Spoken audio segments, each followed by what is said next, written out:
Welcome to Magic in the Moment, Mindfulness in Real Time. My name is Clayton Platt, and I'll be your host for this podcast journey.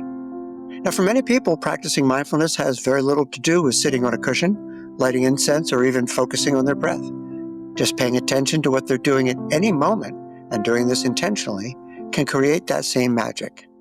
Our time together is intended to share how mindfulness plays out in everyday life for our guests. And our guest today is sports psychologist Dr. Mitchell Greene. But first, here's a word from our sponsor, Meditation for Leadership. This episode is sponsored by Meditation for Leadership, bringing the power of mindfulness to leaders and teams. Clear thinking, stronger connections, and better decision-making can start with just a few moments of mindful meditation. Meditation for Leadership offers live, interactive training programs that blend neuroscience and practical techniques to build resilience, emotional intelligence, and focus, so you can lead with confidence and clarity. Experience the difference mindful leadership makes. Visit meditationforleadership.org to learn more. Joined today by my esteemed colleague, Dr. Mitchell Greene, and we're going to be talking about a lot of different things today, but specifically, I want to focus on his recent book, which is called Courage Over Confidence, Winning the Mental Game by Learning to Manage Mind Chatter. So mind chatter will be a constant theme for us today. Welcome, Mitch. I'm so glad to have you with us. Thank you, Clayton. And I should tell you, I like the title. I have forgotten the title of your podcast, that Magic in the Moment. That's a good one. Catchy one. Well, thank you. I like it. Thank you. And that the tagline for that, mindfulness in real time, really underscores the fact that we can boost our mindfulness in many different ways. And our discussions today, I think, will highlight that. It's like we can bring ourselves into the moment and conquer some of the issues that we have that get in the way of being our best selves. Sometimes it involves meditation. Sometimes it involves other things. But I really want to begin by letting you tell me a little bit about where did the book come from, Courage Over Confidence?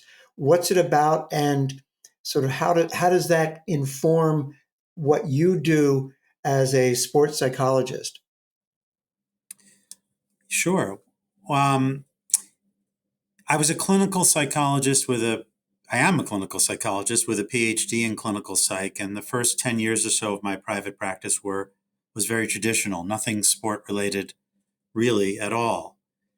I was at a point in my career where I wanted to either stick with what I was doing and commit to it full time or change gears. And obviously I changed gears and added sports to my repertoire.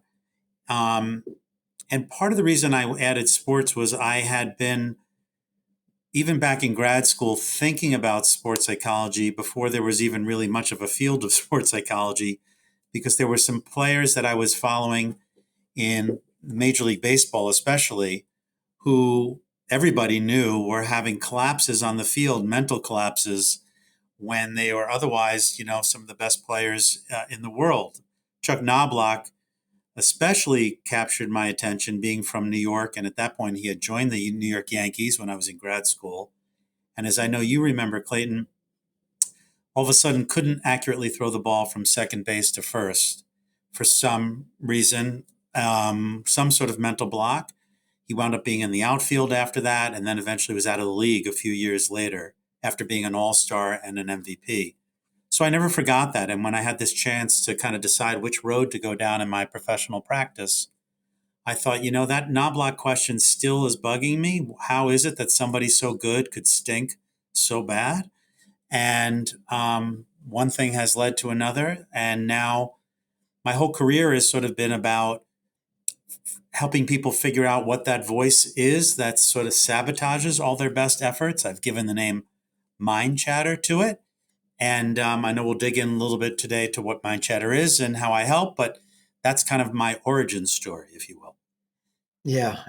Boy, oh boy. And I remember us talking about that earlier. And I was living in New York at the time that Chuck Knobloch was having those issues.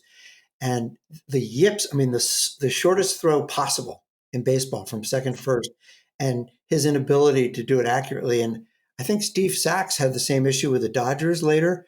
Yes. So, Prior to, oh, yes. prior, okay, Mm-hmm. and that as an athlete such as I am throughout my life, boy, there have been so many times when looking back, I think that my ability to perform at a higher level really could have been supported by being able to control the monkey mind, the thoughts coming in, the doubts. Yeah, so I really applaud the work you do, and I know that the range of clients that you have really goes from middle schoolers up to Olympic and professional athletes, which is pretty cool. Yeah, I love my practice in that way. I don't get bored because I could be talking to a middle schooler or a high schooler, and then the next call or in-person appointment could be someone heading to Paris in a few weeks. And of course, the conversations are different in so many ways, but in many ways, they're coming to me for much the similar thing oftentimes, which is how do I tame the monkey mind? How do I manage the chatter? How do I deal with expectations? Um, who am I? Am I my sport? Who am I without my sport? What's really on the line? So it's a diverse practice in that way, in terms of ages and ability levels, and it gives me great joy to feel like I'm making some difference with some of these people because I know how hard they work. I mean, really, everybody I talk to are competitive athletes with a kind of a capital C, and they put so much time and energy into their practice settings, their gym settings, their skill work, reviewing video, and if the mental game is what they need to kind of take them over the hump, it gives me really great pleasure to help them. Yeah, yeah. I think that again, one of the things that you and I have talked about in the past, and I think that has really brought us together, the overlapping um, sense of dealing with ego, for example, the focus on results versus at this moment what needs to be done. How can I be the most relaxed and let all the preparation that I've done flow into this moment, as opposed to having the doubts and the thoughts and the monkey mind, the mind chatter, making my body tense, uh, getting in the way of my performance. We talk, privately, and I think I want to really bring this to the fore right now. My work with mindfulness is really about capturing the ability to be present, and that's in many respects exactly what you're doing in your practice. We may come at it with slightly different ways, but the idea at the core is allowing the person, the athlete, to simply be at their best by being present and not letting all the outside obstacles, the internal dialogue that's getting in the way, create a focus on if I don't perform at my best now, the world will end. you know? Yeah, just to pick up on your this idea of being relaxed, it reminds me a lot of athletes want to compete and be relaxed, and I want them to compete and be relaxed. But the fact of the matter is, oftentimes they're not going to be relaxed, and they think that there's something wrong because they're having chattery voices in their head that are, and a body sensation, of course, as well, that is nothing at all look like relaxation. And so thoughts are coming in that says, you're not relaxed. This could mean you're not ready. And just like you, in your way, I'm getting them to look at those thoughts because those are the thoughts in the moment that are coming up for them, in a non-judgmental way. I'm trying to get them, just like you, to not have to feel like they need to do anything about those thoughts. Whereas the instinct is, particularly for an athlete, is like to try to get rid of them or block them out so they could focus on other thoughts. And you and I both know that's not so easy to do. So absolutely, we are speaking the same language when we're talking to people. Um, and I'm also trying to get them to see that those thoughts actually are okay that they're there. In fact, it makes total sense that they're there because the mind is looking to protect them from possibly getting hurt. It could be physically getting hurt, or it could be psychologically getting hurt, like their ego getting busted up, their reputation taking a hit, or feeling as though their reputation is going to take a hit, and that the mind is looking to protect us. So, if anything, we're actually going to make room for that thought rather than reject it and judge it. So, in that way, I think we're very much alike. 100%. And I think that sense of acceptance, right? Sort of acknowledging what's happening physically and mentally, knowing that that doesn't make them a bad person, it makes them human. That's part of the human experience. In many respects, if we can be there, we can know that this is not problematic in and of itself. It's how we react to that, right? That can cause the problems, right? And so our ability, as you're saying, to sort of acknowledge that, sometimes I would say befriend it. Befriend it. It's there. It's not there trying to screw you up. It's a friend that has taken perhaps a ill-advised approach at this moment, but it's trying to help you. It's trying to keep you out of trouble. So instead of wasting the energy on trying to tamp it down and push it away, accept it, acknowledge it, and also recognize that the physical manifestation of that, the nerves or whatever, is just telling you care. Yeah, what makes it particularly confusing for athletes is first of all, they perform at a much less of a rate than they do practice, generally speaking. You could practice 90% of the time and actually compete 10% of the time. It depends, of course, on your sport and your age and other things. But you're practicing much more than you are competing. And in practice, most of the time, although this could depend as well, you're not having as many chattery thoughts and doubts. And because there's really not much at stake, generally speaking. Can things be at stake in practice? 100%. So when they get to a tournament and all of a sudden there's a flood of second guessing and negative thoughts that show up, they really can be caught off guard, and that's a big part of the work that I do. They're thinking something is wrong with them. So that's particularly for the athletes. It is confusing in that way because I feel so confident in practice. I play my best in practice. I'm willing to swing away in practice. But in the game, there's a voice saying, what if you swing and miss? What if you strike out? What if the coach then pulls you out of the game? What if people laugh at you? What if your average goes down? What if you miss a college recruitment? What if your parents get mad? And on and on.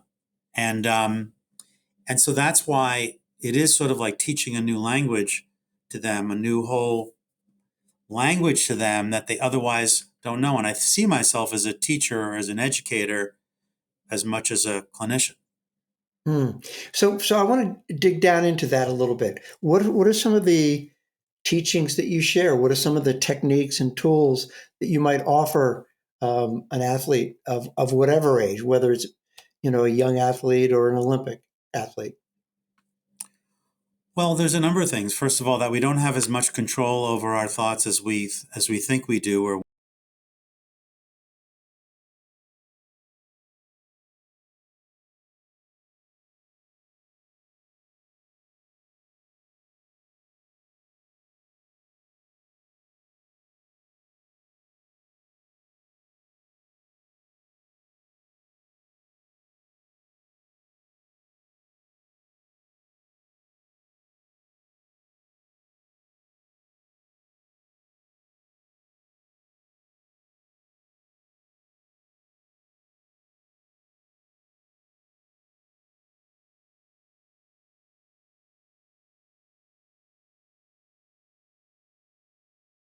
because it's afraid that they might, again, be risking it all. And so teaching them that they are not their chatter, that they don't have much as control as they think they do, are probably some of the biggest pieces. And then that leads into developing basically a whole new strategy for them to approach the tournament, which has them anticipating and planning for the fact that that voice is going to show up, versus the complete opposite approach, which is I pray to God I don't have those thoughts again, and I pray to God that I'll feel just like I did during the week. And of course, that sets them up for an even bigger sense of failure because they think I can't even do this right. And I think the other point of education and teaching, Clayton, is the idea that there's nothing wrong with you, that you're not a coward or a wimp or a loser, because I sometimes have these big, tough men or women, terrific athletes who compete on big stages, have this hidden fear that they publicly share with me, or privately share with me, I should say, that there's something really wrong with them because they have a doubting voice that shows up. And so disabusing them of that is, and telling them that there's nothing wrong with them is also maybe one of the biggest lessons I teach them. Yeah, that sounds like the imposter syndrome, right? It's like I'm not as good as everybody is telling me. At the core, I'm vulnerable. I have weaknesses, and I love the sense that you were talking about preparing the athlete that the mind chatter will show up. It's like this is not something that we're going to take a pill and magically it's going to disappear. It's going to be there, and in many respects, it's like preparing yourself for the party crasher. If you know that this can happen, you're going to be less flummoxed at the time that the person crashes through the door, and you go, okay, cool. I didn't invite you, but you're here. The tea's over there. Make yourself at home. I'm going to be focusing here as best I can. Yeah, and this is where again it fits into the mindfulness frame, which is when the chatter shows up, it's not interested in present moment. It's not interested in now. It's interested in future you and the possible consequences of for you if this tournament doesn't go the way you want it to go. Or it time travels to the past and goes, remember last time you felt this way? And what if you screw it up again just like that? So it takes you completely out of the moment. And if they're not aware, if anyone's not aware of that's in fact what chatter's job is, which is to warn you unnecessarily in this case. By the way, there's plenty of examples of having chatter that's completely advantageous, right? If someone's if you and I, Clayton, are going for a jog and there's a cliff 100 yards ahead of us without much thought, conscious thought, there's a voice though, there's something inside of us that says, it's time to turn around and go the other direction because there's a voice that gets that we need to be safe here, that you don't want to get hurt. So chatter in and of itself isn't good or bad. It's a protection. But in this context, in the sports context, it takes us way out of the moment. And the big question for athletes is often, once we get to this point, is, all right, well, I know what I'm not supposed to be thinking about, but what should I be thinking about if not for all that stuff? And that brings us back to the present moment. What in the present moment matters? What is in the present moment is important.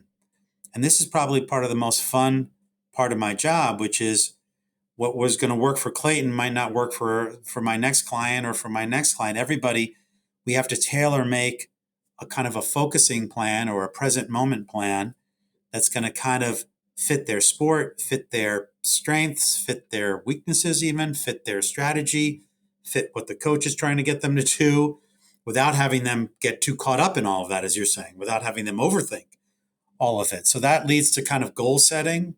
And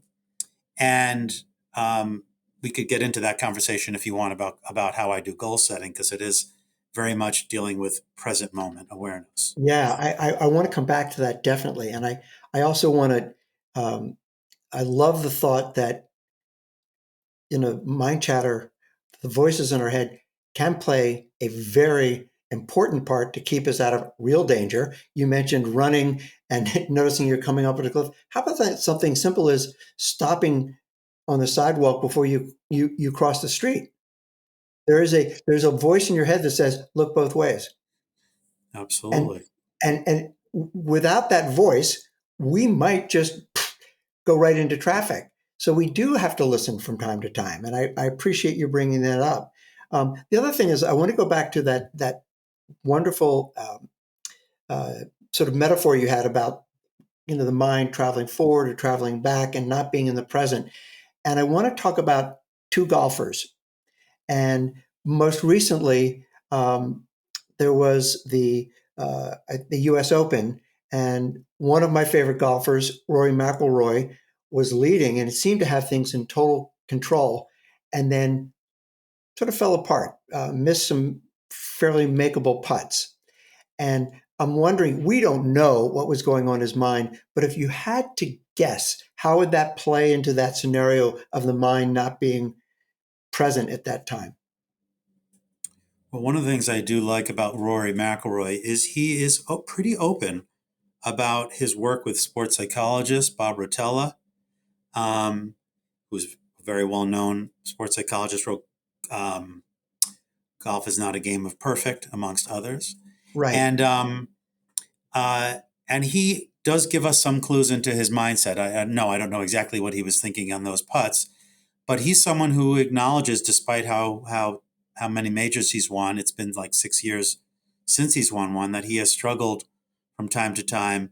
And I do encourage anyone who's listening who's interested in this also to watch the Netflix documentary on the Pro Tour. That name I'm blocking on at the moment, unfortunately, but Rory is one of the people they follow, and Rory, you could see Rory in real time, kind of struggling despite being the favorite at the tournament. So, so we could imagine that Rory in that moment um, is having several chattery thoughts that have a lot to do with "Don't screw this up, don't blow it. You've got it. Just don't screw it up." And it's possible that those thoughts, mentally and within his body, had him super tight. And I mean, I think a big interesting thing to me is not just being mentally tight, but his shoulders being tight, his chest being tight, him not breathing, and kind of finding his breath, his buttocks being tight, his legs being tight, and all it takes is just an inch or two being off for that putt to sail left or right. And so we would want Rory, as he walks up to those putts.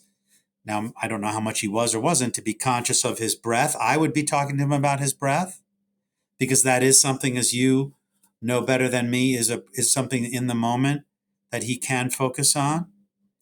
I would be, I would want him to get the sort of colossal joke of it all, that here he is having shown how talented he is, and there's still that stinking voice that's going to tell him how much he could suck if he blows it.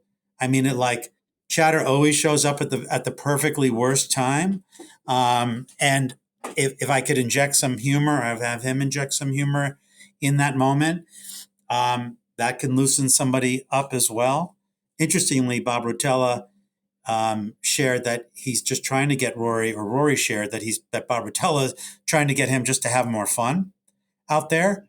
And it's sort of a corny word to, like, how much fun is it to be on the 18th with all that pressure?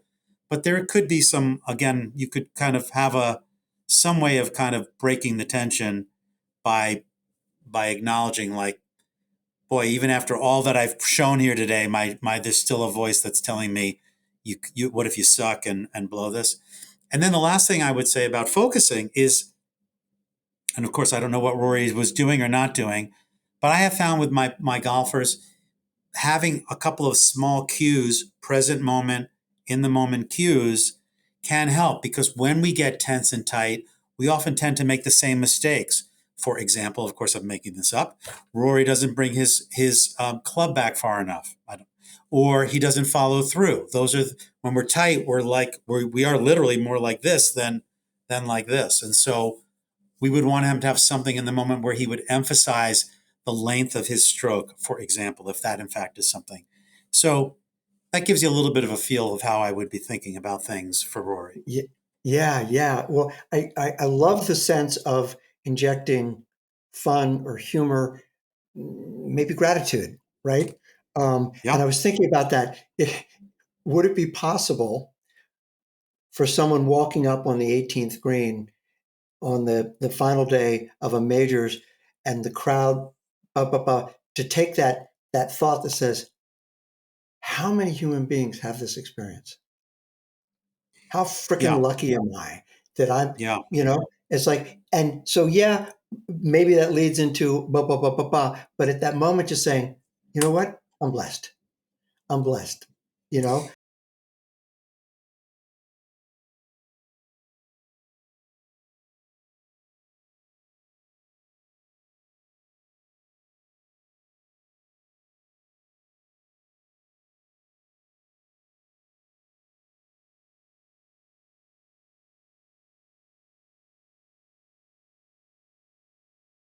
The trees, look up at the trees because sometimes you don't really even notice where you are.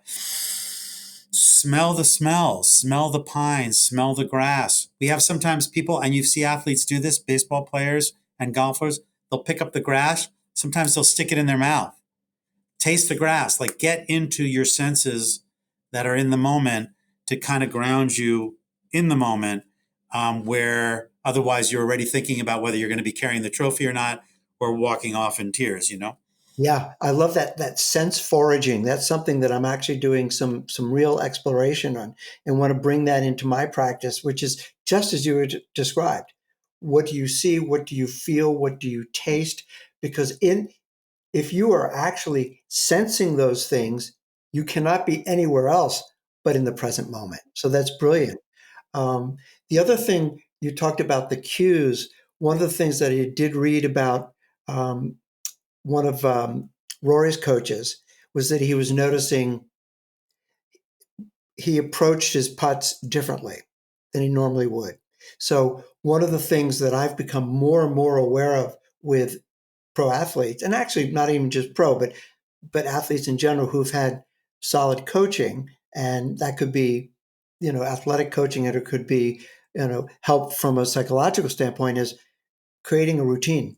So I'm watching tennis and I'm watching Novak Djokovic bounce the ball sometimes I think 12 or 13 times, but he's bounce, bounce, bounce, bounce, bounce, bounce. And I'm thinking, this is his routine.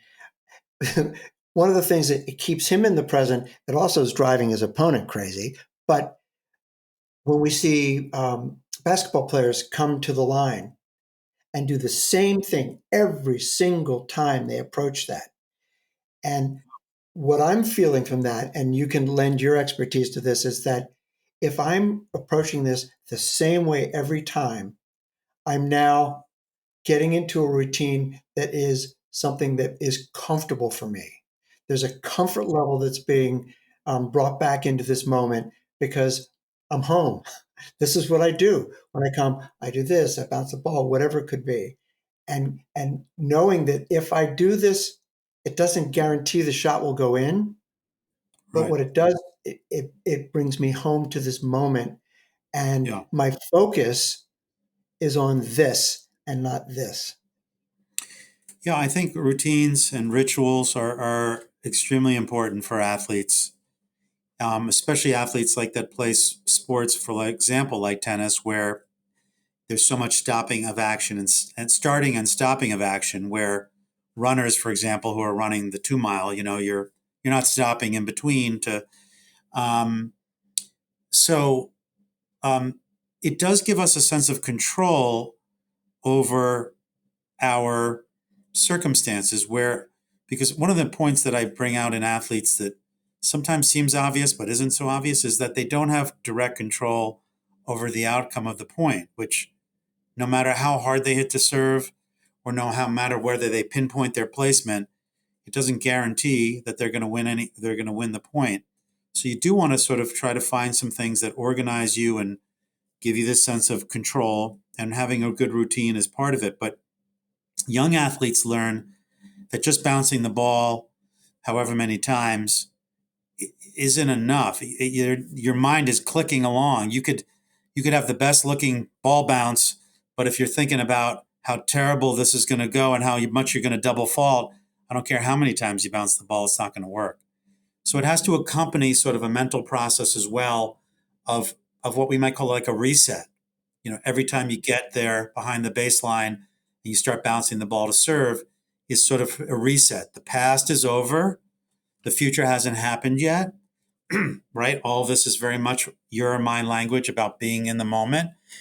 And that as you go through your bouncing ball routine, you're perhaps resetting yourself for just that point in right now, or even just that ball toss right then and there, or even your strategy right then and there, the things that are in the moment that you want to put your attention on.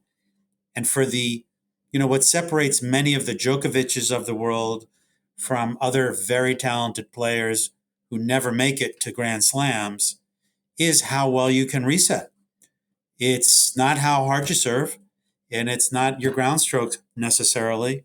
How well can you reset? I know this having worked with I work now with a number of young pros who have been told by umpty coaches who have coached some of the greats that they've got the goods, but they're not in Grand Slams yet. And part of the reason they're not there, and they're talking to me, is because they are so inconsistent emotionally, and forget to reset or don't reset or overly negative, that those rituals or routines don't really work as well as they would hope.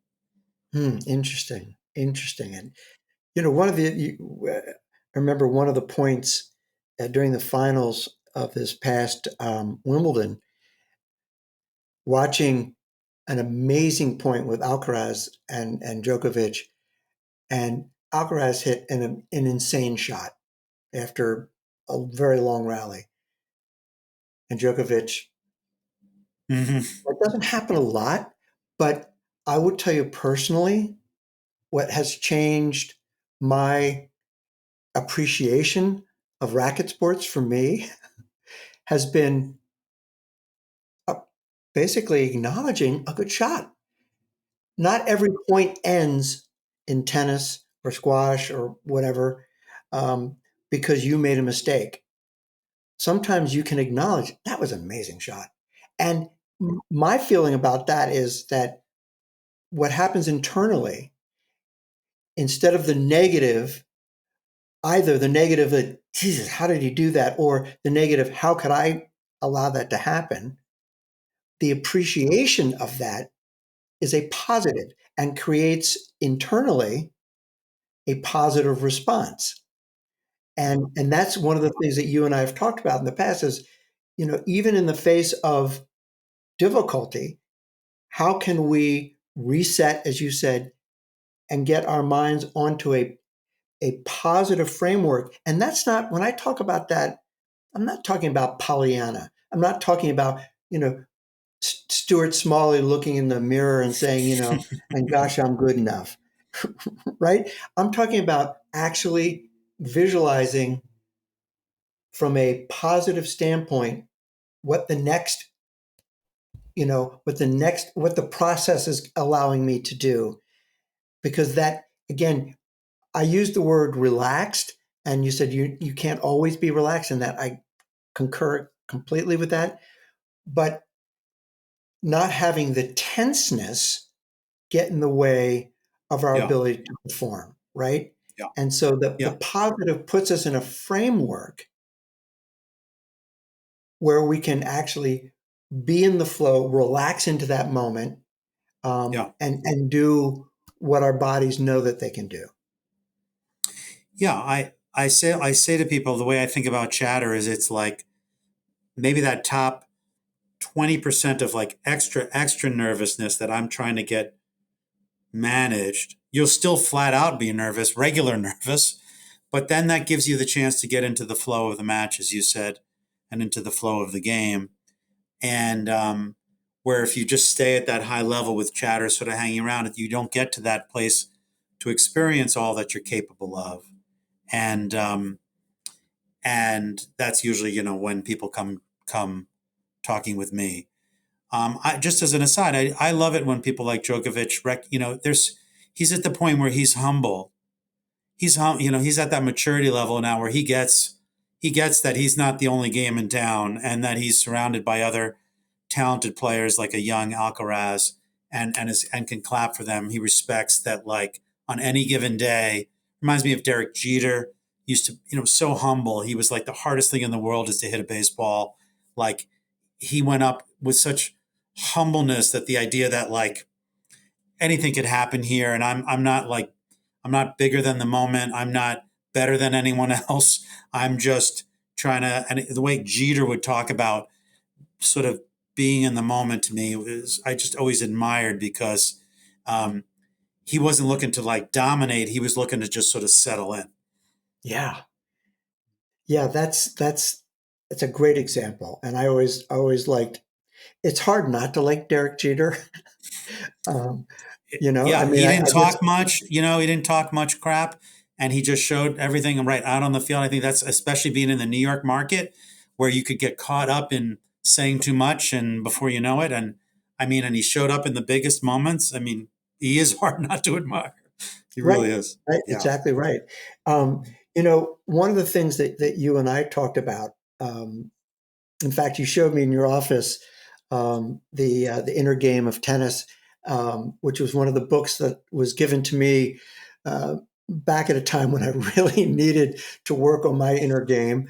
Um, and one of the things that I remember about that, and I so appreciate, was Tim Galway talking about teaching and just throwing the ball and just hit, not even telling someone how to swing, but just throwing the ball and just hit the ball, hit the ball, hit the ball, and realizing that the body will often pick up the right technique simply, in that moment, if the mind isn't getting in the way. And to me, there's so much there about just allowing yourself to do what you know, what you've practiced, what you've prepared for, whether that's in sports or whether it's in the courtroom, or making a presentation.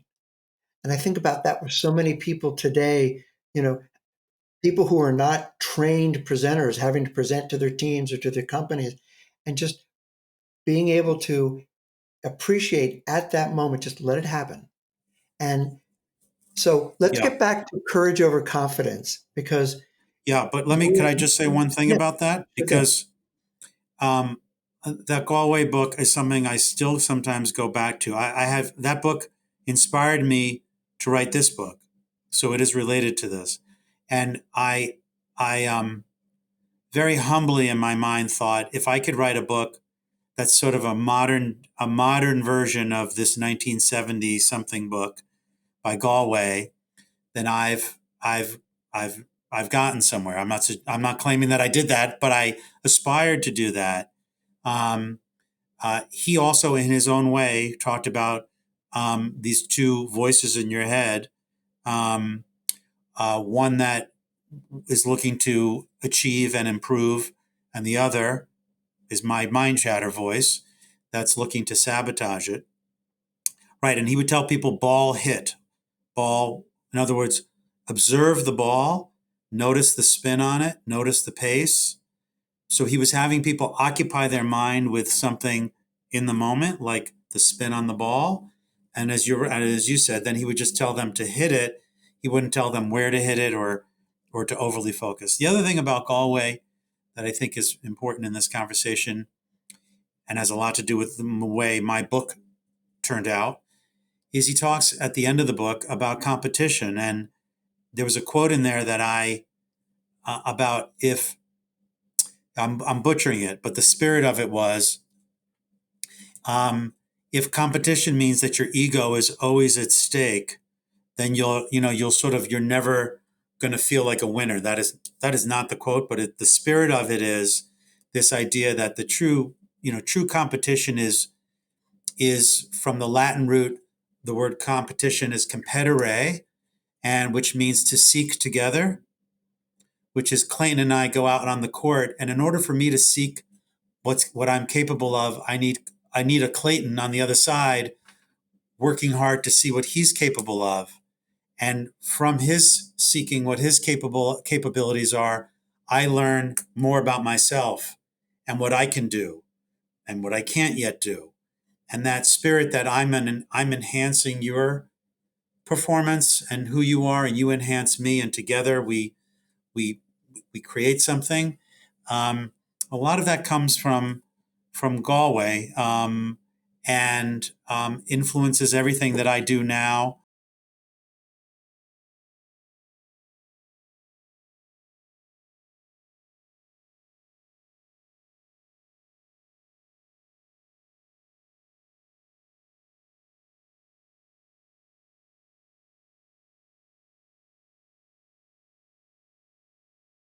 I can see where the seeds of Galway inspired you.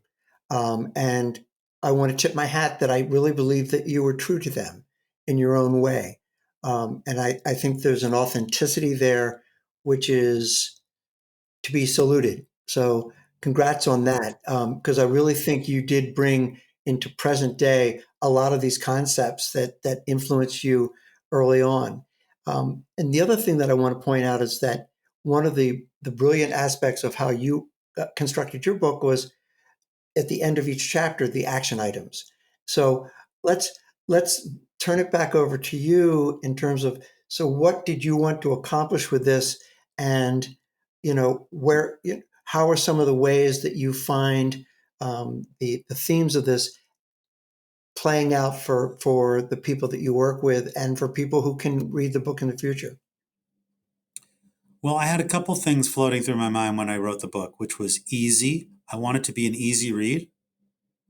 I want it to be practical, as you're suggesting. I didn't want them to have to think too hard about what I was trying to say or what I was suggesting.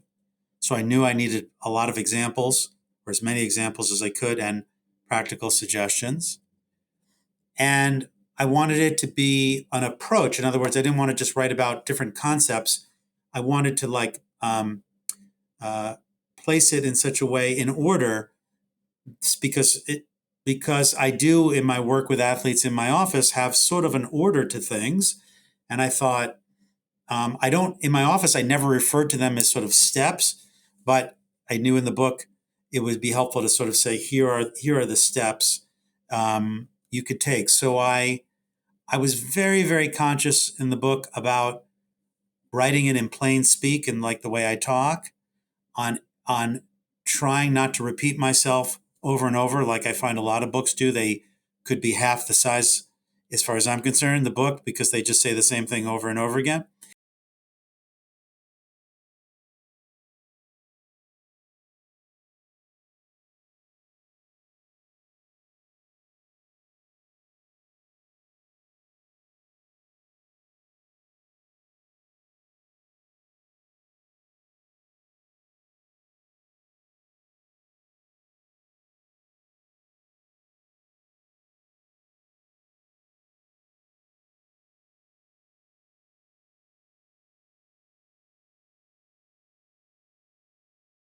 I should have included that. I feel good myself that it sort of feels like it's not that there's not more to talk about, but it stands on its own still. I feel like for anyone who's sort of just really wants to understand how much mind chatter can interfere and how to manage it, I feel like it stands well on its own. So I'm happy about that.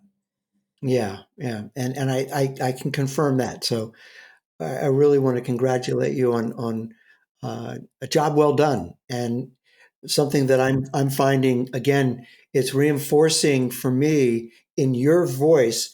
It's reinforcing a lot of the sort of my personal journey on being able to be a.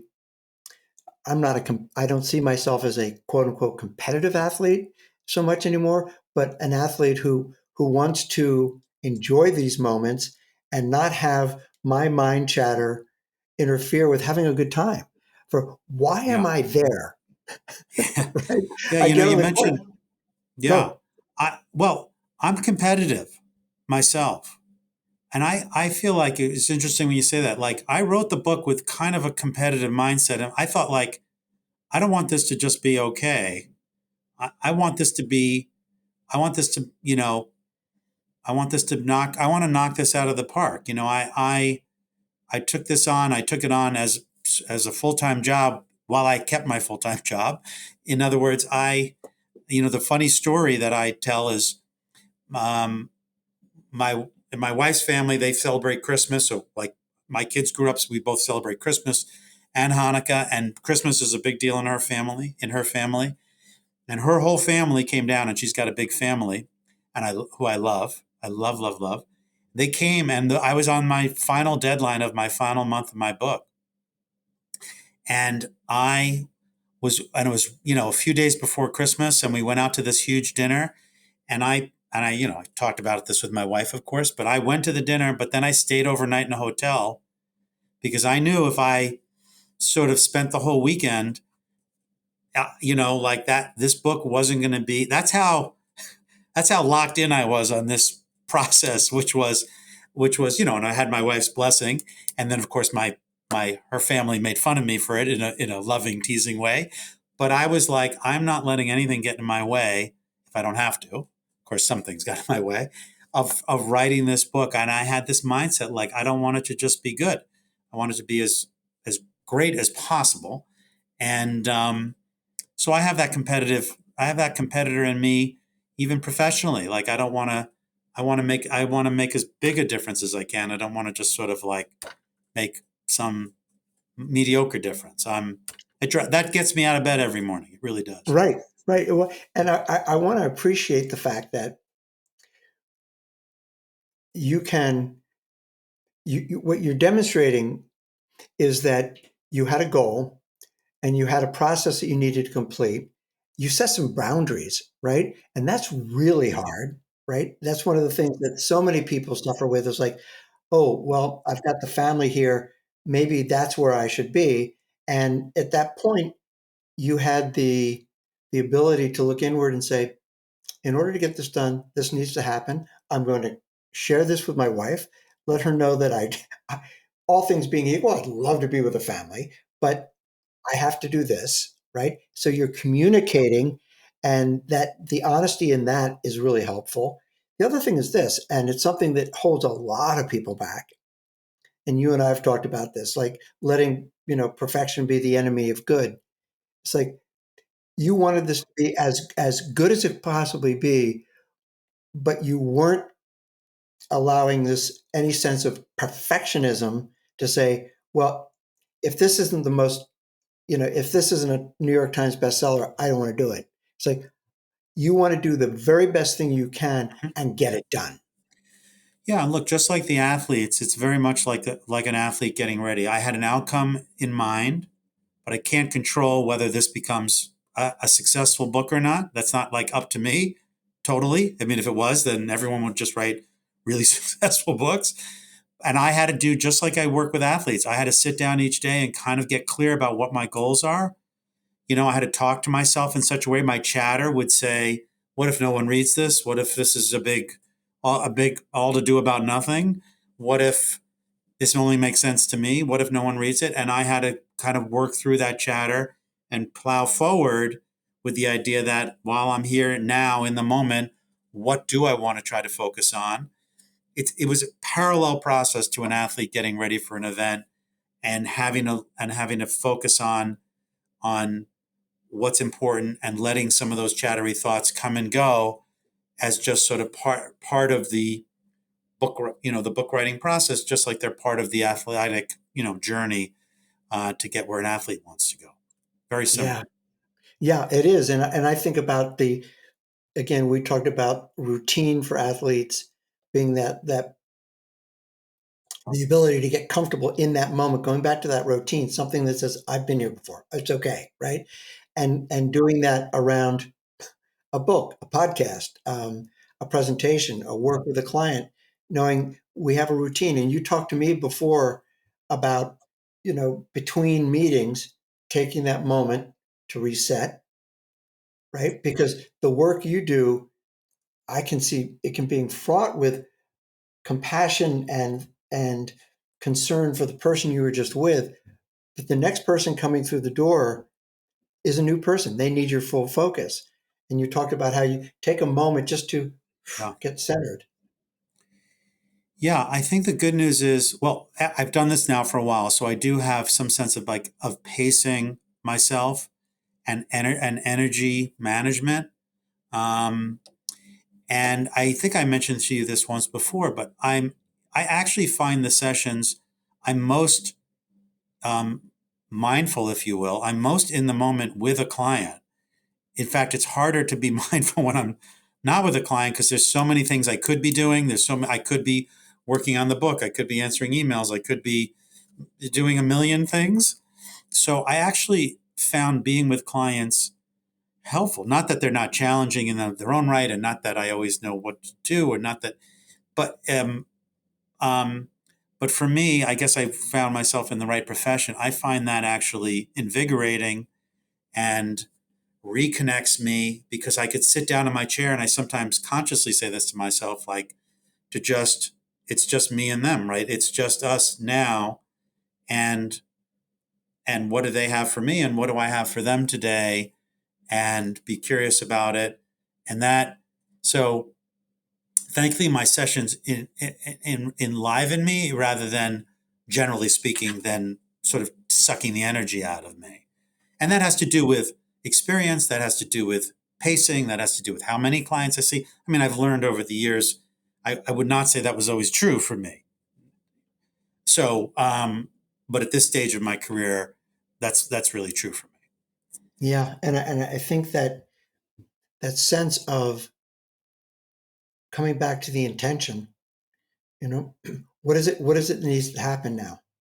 And I think, again, to me, this is a great example of mindfulness in real time, right? For me, what I might do is I might close my eyes. And I do, for example, before I go into a presentation, before I'm doing a one-on-one mentoring with a mindfulness client, before I do my Friday morning mindfulness sessions, I take that moment just to say, why am I here? What's my intention for this moment? What's my role? And so often it's so interesting. I think about this in the business world. People going into meetings, they go into a meeting and they forget what's my role here.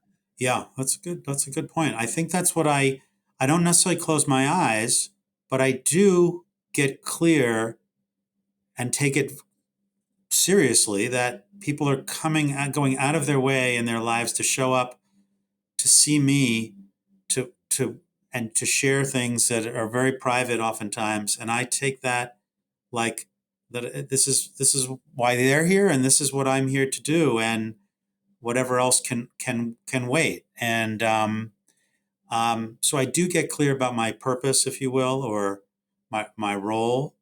Um, and have my own ways of being mindful in real time. Absolutely. Yeah. And I think, again, between the lines, one of the things that I read from what you're saying that I truly, again, appreciate is there's a sense of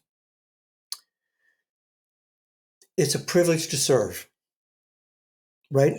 And and our ability, and I think this gets back to then for the athlete in the same way, it's a privilege to have this opportunity. It's like this is an opportunity that not everybody gets. Um, Again, even if you're young, it's like not everybody has this opportunity, and it's something I like. I'm doing this because it's something I enjoy. It's something that's fulfilling, right? And being able to set that intention and take the moment to say, okay, this is where my focus is. It's here because Yeah. this matters to me. Yeah. The other thing that I just, along the lines of the athletes, that I remind them of about yes, the fact that this is what they wanted. Like I will sometimes say to an athlete, if I told you 6 months ago that you'd be winding up like in a national championship game, you would have been like, sign me up right now. Like I'm in. Now that we're here, you're starting to kind of question it all. So I will remind them, just like you're saying, of this happens to be what they wanted, and and have worked so hard to achieve. And then I also remind them of this, which is, that they may not. I eventually try to get to this place. I'll do it in a short way with us, but I want them to appreciate that they actually signed up that they want a challenge. That when they signed up to play on this team and compete in these events, they didn't want it to be easy, because if it was easy and they just won all the time, and I do some sort of silly kind of stories with them where, I have these magic powers and it gives them the ability to just win, but I don't tell the conference they're in, and in their conference, nobody will know. They'll still get a win, but nobody knows that they actually played against inferior opponents. I'm like, if I could set that up for you and you could just win and be the champion, but you didn't have to play against all these hard people, which means that you didn't have all that chatter. So you could just sort of roll in and just crush people.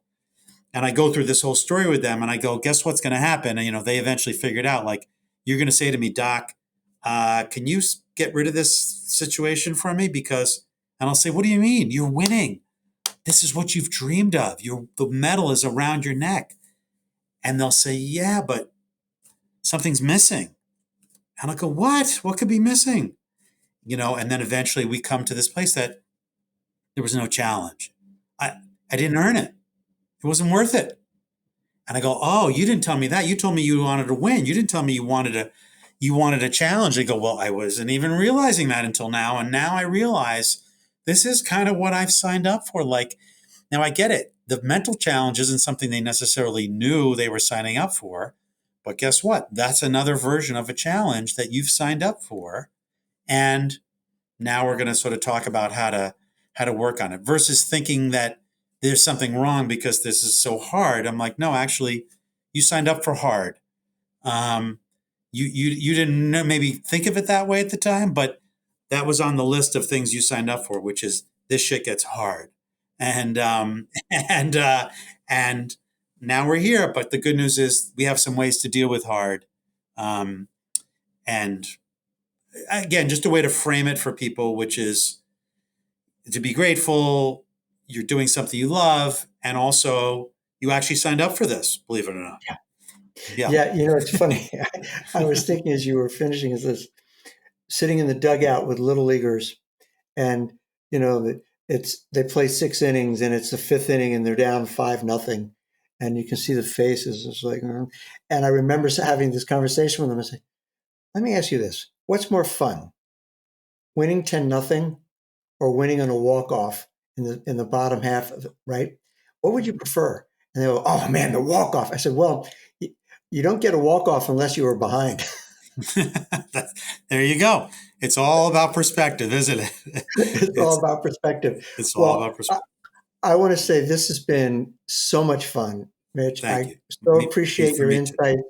Thank you for sharing some of the motivations and what went into making the book. I loved actually going in the direction of some of the practical aspects of writing it over the holidays. To me, understanding that this is how life works, right? And how do we accomplish what we need to accomplish in the midst of the swirl and create environments where we can do our best work. And, when you're in that hotel room meeting your deadlines, I would imagine that there was a flow, and, and that's something to celebrate, being able to find those moments. They happen in many different ways. Our ability to be aware of them, I think, is huge. Be aware of what got us into that spot is huge. And I know that there's so many people who benefit from your work as they're, in their corner as their sports psychologist. I applaud that. Thank you for spending time with me and sharing so much. And by the way, I look forward to doing more work with you personally, side by side. So thank you so much, Dr. Mitchell Greene. Thanks so much for listening. I want to take a moment to thank my producer, Marianne Sanders, as well as my friends at Meditation for Leadership in helping launch this podcast.